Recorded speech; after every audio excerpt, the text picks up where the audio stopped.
Hello, Bacho. Let's read the following question. The question says the statement given below describes some of the characteristic features of gram-negative bacteria.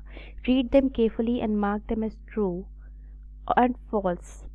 So, first statement is peptidoglycans in the cell wall only form 3 to 12%.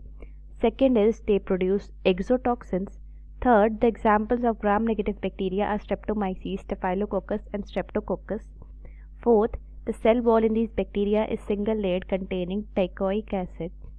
Codes 1, 2, 3 and 4. Option A is false, true, true, false. B is false, true, false, true. C is true, false, false, false. Or is it D, true, false, true, false? So, हमारा यहाँ पे जो की concept है वो है Gram negative bacteria.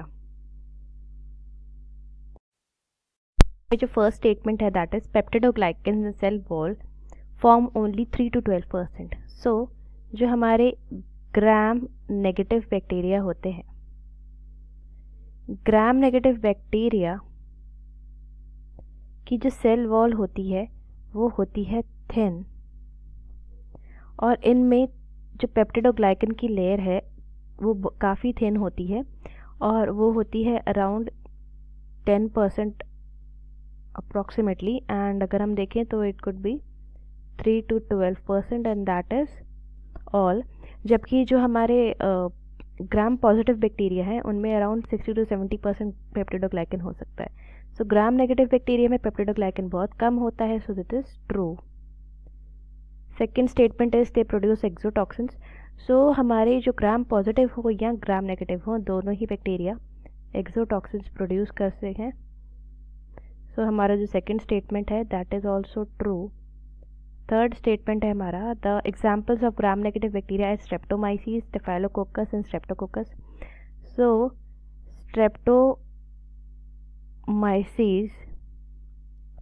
Staphylococcus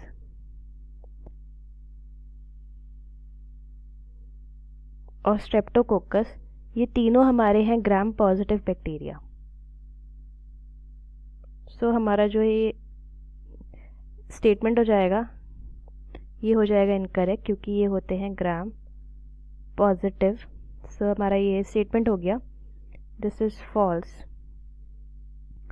और next statement है हमारा the cell wall in this bacteria is single layered containing teichoic acid. Teichoic acid जो होता है it is present in gram positive and not in gram negative. So हमारा ये statement भी हो गया फॉल्स। सो हमारा जो करेक्ट सीक्वेंस हो जाएगा वो हो जाएगा true, true, false and false. So यहाँ पे जो सही हमारा ऑप्शन आ रहा है that is true, true, false and false. So हमारा जो आंसर हो जाएगा इस क्वेश्चन का that would be option C. I hope you understood it well. All the best.